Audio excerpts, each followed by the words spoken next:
Yes, and welcome again to another edition of URP Practical Talk. I'm your host, Pastor Wendell Jeffrey, and we are continuing this conversation that we began, a very heated conversation. For those of you who were here last week, you heard what happened, and I hope that you have since invited your friend to join us, your friends. If not, just call them. We also stream online at www.urpguyana.com, or our Facebook page is URP Guyana. So you can join us also through the Guyana Safe TV.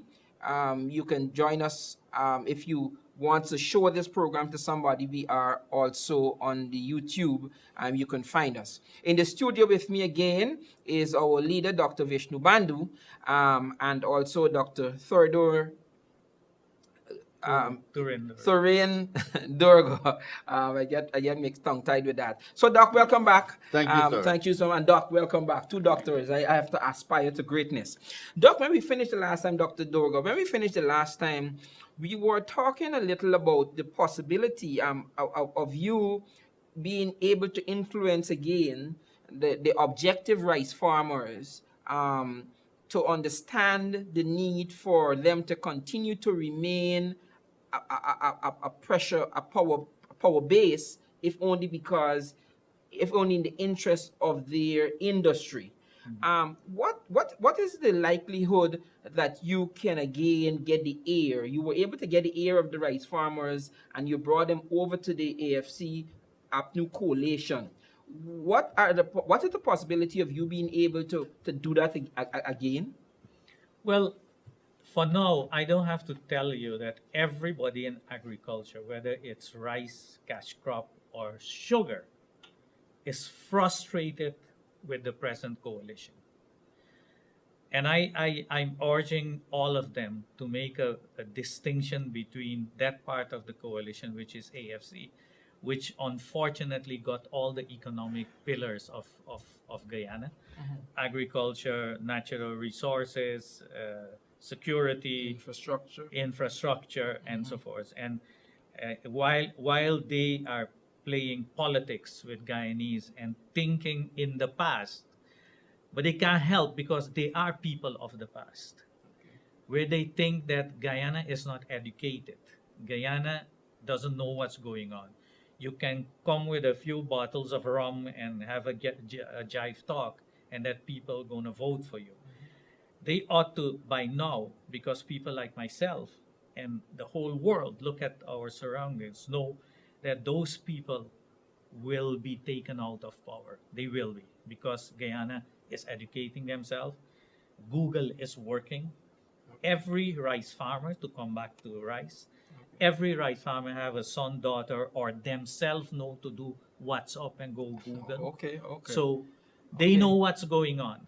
And what you asked me what my influence would be. Correct.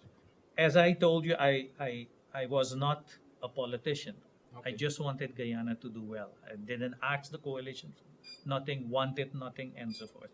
But the whole thing is they don't want anything either, because they want to continue with the corruption of the PPP, and it shows. So people are taking notice of that. The rice farmers know that the rice industry went down under the PPP. Okay. You understand? All of them know the whole commotion when Ramsamy put me out of the boardroom because I pinpointed how they were stealing from the farmers. So that is why we got those 4,700 votes to win the election. And that's why I know with what is going on now that this coalition combination cannot win the election. Now, you said something very interesting, and I'm listening to you as you talk. You said that you used to say that you were not a politician. What it is that you're now saying, Dr. Doerga? Well, I'm retired now, and I choose to live in Guyana, Suriname. This is where I belong. And as every citizen, you have to contribute to the well-being of this country. Okay. That is why you hear me agitating against what is happening in the agriculture sector in general. Okay. Because before the election, we had already proposed to do hemp, but it was too sensitive, I was told.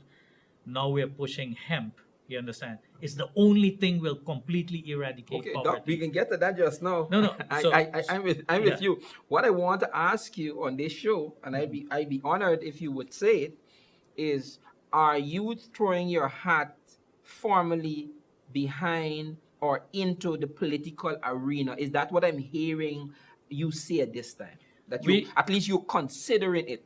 Yeah, because I'm seriously considering it because we cannot go on like this. We're going to end up like Venezuela. Meaning what? Very simple. The secrecy of the oil contract. And please allow me for the audience to explain something simple. Look in the camera. Something simple business. Look in the camera and tell them. So Suriname got oil, Venezuela got oil. Most likely we got oil. I'm starting from the beginning of CGX. Okay. Satellite imaging show that we have oil. Okay. So CGX went under the Jagdeo regime to the Canadian Stock Exchange, collected 21 million. They start to do prospecting. In the meantime, secret contracts were signed with Repsol, Exxon, and so forth and so forth. Now the oil was found by Exxon. Now, business-wise, you took something which is mine. You raise money. It's like I give you my house. Okay. You borrow against it. Okay. You do something, you found oil. Now you take my oil, which is collateral. It's Guyanese oil. It's collateral. You go back to your shareholder stock exchange, whatever it is. You raise money. You find other corrupt partners like Hess, who screwed the St. Croix's government. You understand? You bring them here. And you'll borrow their money. You put up the whole system to extract the oil. Those loans, call them loans, are paid with my oil. You understand? Correct. So now my oil is paying for those loans, but you own the company. You understand? Correct. And me, I get 2% royalties. And then if anything is left, I'm going to get 50% of that. I hear it's 30%. You're telling me it's 50%. Well, obviously, we don't know. You look at the history of Exxon and Hess and all of them, nothing will be left. So here is it. We are giving away our stuff. This is why in 2011, we presented a modular refinery. That thing should have been up and running by now. But we're going to make that a Guyanese company. And that is maybe my inclination to massively join the political movement now here. To do what we have to do. To stop people like Mr. Trotman doing what he's doing. You cannot come and look at me in my eyes and tell me, you said on the political campaign that we're done with secrecy, and you are the massive secret man now. You understand? Okay, go ahead. Well, go ahead. Make your point. Yeah. Secondly, you bring financial engineers here to tell me that the so-called sovereign fund is going to be handled by guys in the stock exchange. The money has to be invested in Guyana and given to Guyanese. It's Guyanese money. So the whole thing is, in my view, a corrupting. And now they form a Gaiety or something it's called, financed by Exxon. You know what I call that, and people like me call that? We call that financing of neo-colonialism indoctrination. That is what is happening, and my people are cooperating with it. You know how we call those people? Collaborators. Okay. All right. So we're moving right now into a different realm, because I suspect that given the realities of what you suspect the oil industry will bring about in Guyana, you are concerned. So am I hearing you say that you are also calling for the disclosure of the contractual arrangement that obtains right now in the oil among the government of Guyana and the oil conglomerates? Yes. Let me tell you, it's not only the disclosure, it's also the renegotiations. And I hear educated people like Eric Phillips and Nigel Yu say you can't renegotiate that contract because it was signed by Jagdeo. What nonsense is that? You already renegotiate, as you say, from 1% to 2%. You understand what I'm telling you? And I'm putting ExxonMobil on notice. Look around you in the world. Regime change and so don't work anymore. And that is why I'm asking you, if you can insert that discussion of Yes. Africa, Well, so well, the people can understand what it is about. okay, and that's huge. What are there must be consequences, Doc, to the renegotiating of a contract. Are you saying that if any party that you have aligned yourself with, and now you're here with the URP, that if we got into power, that you would renegotiate the contract? Absolutely, this is Guyanese oil. You understand? And they can come with whatever international law or whatever you want. You can indict the president of America in the international court in The Hague, you know. You can't. But they can indict me. What kind of two measures is that? So people like me throw it in the garbage bin. You understand? They either come and negotiate on our terms. You understand? Don't forget, Exxon just lost the court case in Venezuela. These guys, what they're doing is simple. Neocolonialism with collaboration of our own people. They're selling us out. Is continuing. And Dr. Vishnu, you could jump in here too, because what I'm trying to understand is what it is that they are offering, what it is, and we're gonna use the clip from Africa to show what these guys have done to the wealth of the African economy, and because they found collaborators at the administrative level in those countries, they were able to bring about those very atrocious acts. However, we're seeing flashes of that happening here. We saw it under the last administration by them signing a deal that only gave the Guyanese a 1% royalty. And now we're seeing flashes of it with this administration. What it is that these guys, and you're a businessman, you guys are business people, what it is that these people promise these guys to make them sell out their country or engage in activities that appear as though they're selling out their country. Well, they at all levels that you will find that the people are very shrewd in coming up. And as I always said in our country here, the ego of our politician is too much. You know, they're so selfish. They do not care about the people. Everything that they say in their political campaign is lip say by the PPP and the APNU and the AFC. You know, coming back to the AFC, I went to the first meeting they had in New York. And I know they can't make a difference in Guyana. I do not understand how our people are so foolish. How they think like this. You know, because AFC, as Dr. said earlier, AFC had made up with the two political parties. At the first meeting I attended in New York was Mr. Ramjatan and Mr. Nigel Hughes. And I know they cannot make a difference. Why? Nigel Hughes come from the PNC platform side, trained by them. The Ramjatan come from the PPP, trained by the PPP. So they in way of thinking and their knowledge is no difference. It's all the same. And we are getting the same result again. The last administration, this administration. Secret deal in the oil in the last administration, secret deal in oil in this administration. And so that's why I'm asking, you know, the question I'm asking is, what is the modus operandi under which an executive of a country operates that cause them to engage in activities that hurt their country? That's what I'm trying to. Is the mentality of a businessman. Let me put it in this way. Guyana was so fed up with the corruption. You understand? But because of the racial polarization, you understand, the PPP was always in power until the AFC formed the third force. And it was the only alternative the people had. So the 5 seats or whatever seats they got told you that Guyana is changing. You understand? The last election, people give the coalition the benefit of the doubt. And I'm assuring you, it will not happen again. We need new parties like the URP and whoever else is going to come. Shrewd, young people shrewd people who want to develop this country. And let me show you because you asked, why isn't it working? Take a man as Trotman. The man never run a cake shop.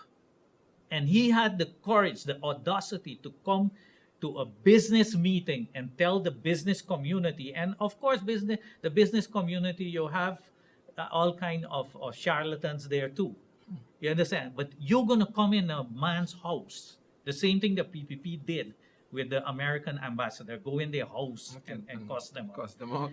This man is telling the business community, while he never run a cake shop, go and get busy. What arrogancy is this? What arrogancy is this? You understand? And it shows he is now on the leash of ExxonMobil, Okay. and it's money driven. I So assure they you. promising them. No, they're no, promising it's them like thing? normal. It's like normal. You don't have to invent the wheel. Look at Africa. Look at our surroundings. This neo-colonialist companies, So they collaborate. So those entities are the ones calling the shots. They are calling the shot. Okay, These guys are. okay. Look at what is happening now. Halliburton. Yeah. Do The these most people really ridiculous- think I that, don't know. that Guyanese don't know what Halliburton's role is in the world? Yes, sir. So while they're telling that, oh, we're going to have local input and so forth, Halliburton is going to come here, hire our people for peanuts while they're collecting the money from Exxon, and who knows, the shareholders in Exxon. You understand? Where are these people? And they have the same amount of brains like I have. You know what is driving them? Greed. Greed is driving them to the detriment of this rich country. And Guyana will make a change, I assure you. I assure you, because I'm on the ground. Rice farmers coming to me, several levels, first accusing me that I put them in place. The PPP supporters will tell me I put black people in place. You Wow. understand? Wow. So I have to educate them and they change, because they don't want to go back to the old system. They know what the PPP did with the rice industry. They know that what they're saying now, that how the coalition promised them $9,000 a bag, that it is a lie. Right. No. Go. Take a moment, and I want you to explain that, because I saw that you were saying that the current administration did not promise the rice farmers $9,000 a bag.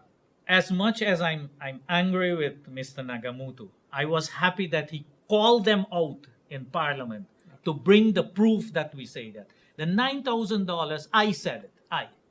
Okay. But how did I say it? I say we are getting $9,000 from Venezuela for a bag of paddy. Correct.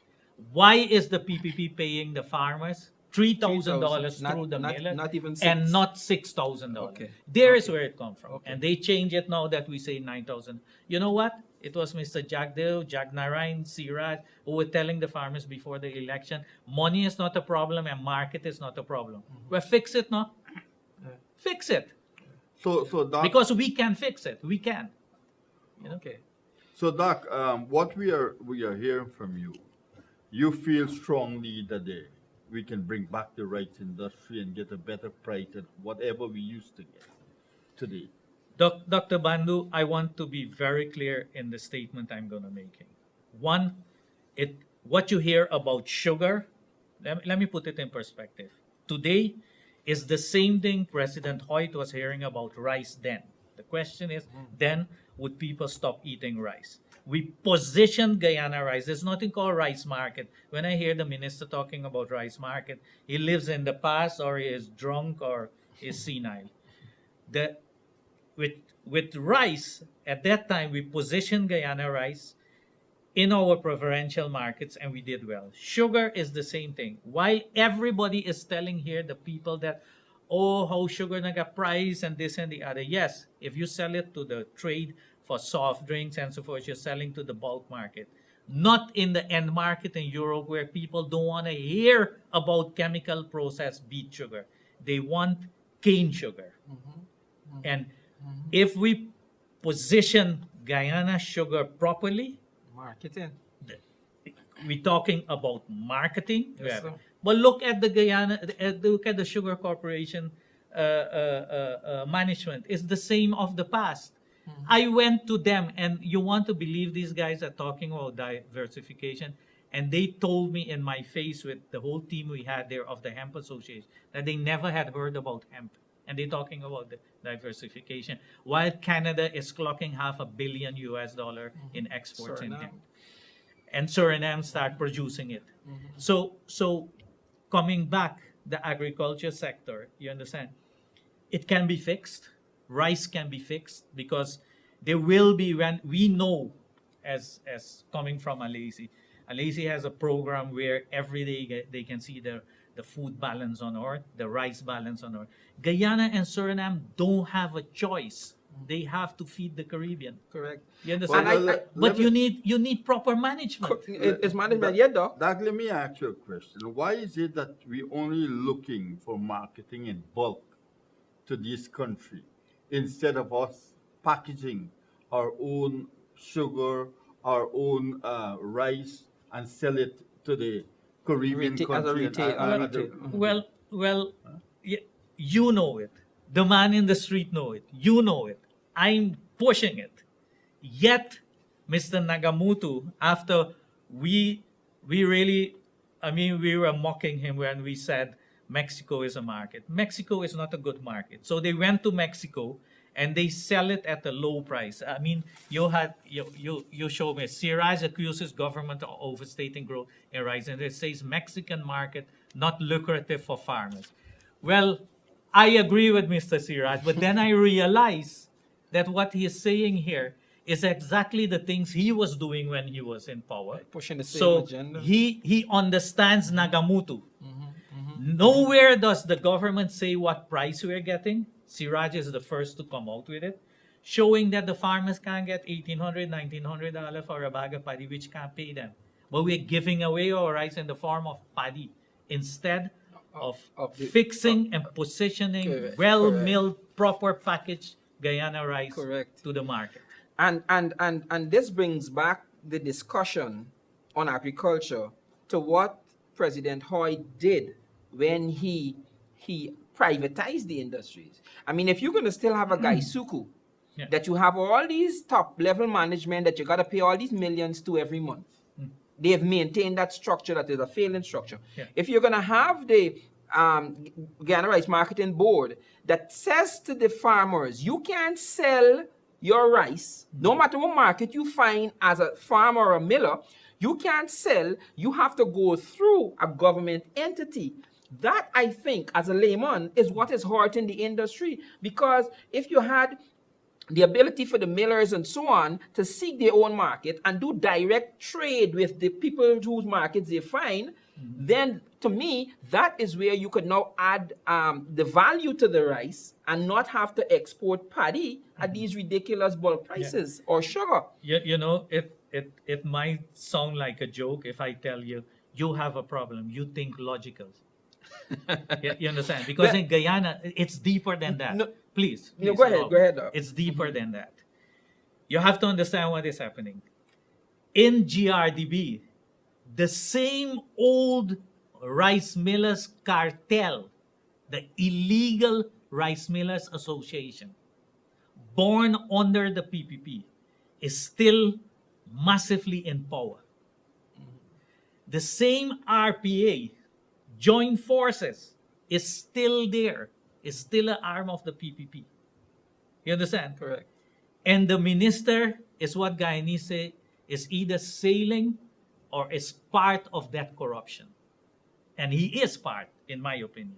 Because you're not going to appoint 15 members of the board where you have rules and regulations how to do it. You can be minister, but you're not free to do whatever you want. This is a democracy.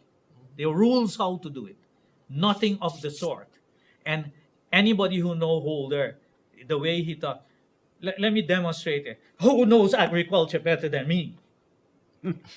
I am telling you, you don't know nothing. All right, Understand? let's go. We run out of time here quickly. Yeah. Now, I read several reports a couple of years ago, one coming out of the United Nations that said that in the next 10 to 15 years, and that was a couple of years ago, that the Caribbean would be the breadbasket for the world, and Guyana would be the breadbasket for the Caribbean. I read that. Yeah. And that was dealing specifically with agriculture. At that time, oil wasn't on the horizon or anything. Now, we seem to not be doing what we need to be doing in the agricultural sector. But yet, every time we hear about this big oil wealth that is going to come our way. As an agriculturalist, both of you guys who've done this from babies, how do you think that will affect negatively or positively the Guyana economy and where we go from here if we move away from the agriculture sector with this hope of this big, massive wealth income? Well, it is called the Dutch disease. The minute they started with this whole Exxon thing, everybody warned them. Now I'm very happy to see that the Trinidadians who are in deep trouble now are coming and warning about the Dutch disease. For the audience, for them to understand what Dutch disease is when you have this wealth coming your way, but I think it's not well. They're going to mortgage our wealth to get money and hopefully win another election. They're mistaken. Regime change is a dead thing, and money alone can't win an election because people are educated today. Dutch disease is a simple thing. When you have that kind of money, your industries, your agriculture will start suffer because people get money, and you're not pushing your your sustainable wealth creating sector anymore. So it dies down. And by the time you run out of money with your oil, which will happen, you will have a situation like Trinidad, worse a situation like Venezuela. You understand? And that is what triggers people like me to make sure that we cannot have a situation like Venezuela and all Guyanese. And that is why I also come to this program. I will join the URP if necessary, and I'm thinking about it, because we need new parties, honest parties, people who will do what they say in their manifesto, unlike the AP and UAFC. We had to fight to get it into the manifesto, the Agriculture Bank and so forth. And you have to understand, you can't push agriculture. You're going to give people a piece of land. But it's the same thing like I give you planks and I give you nails, but I didn't give you a saw, food, and water. How are you going to build a house? Correct. You understand? Correct. So that has to change. So this oil thing, you understand, is a dangerous thing. We have to stop the carnage now. Okay. Doc, we getting out of time, but I want your take on the question I asked. As a farmer, what do you see Guyana, where do you see Guyana going if they keep pushing oil and farmers keep moving away?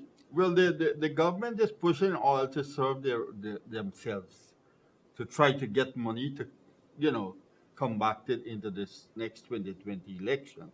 But we are focusing seriously, and this is why Dr. Doerga, we have him here. We have been having several discussions. And we think agriculture is the most important thing in our country. It's the only way we are seeing to go forward. We have so much land, we have so much of, resources in Guyana, and all based on agriculture. So we are focusing heavily on agriculture. We are talking about building rebuild our present industry like this, the rice, the sugar, and we will show them that we'll make money. Okay. We will show them that money will be made because we are honest set of people, and we want to see the betterment for our people in Guyana. We want to see everybody have a comfortable life. We do not want to see a person wander for the next meal, where it's coming from. Okay. Doc, I want to ask you to shake Dr. Dorga's hand because Yes. at least he's considering the you. URP, and I want. Well, I'm glad that it happened I on this program. know he already indicated to me he will be in the URP. Wonderful. Thank you. Folks, we're completely out of time. Thanks for joining us again on URP Practical Talk. Visit us on the web, www.urpguyana.com, or on our Facebook page at URP Guyana.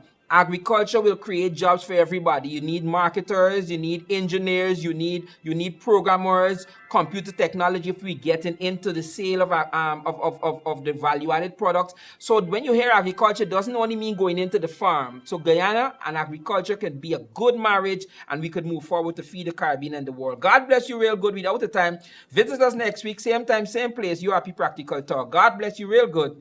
Hang in there.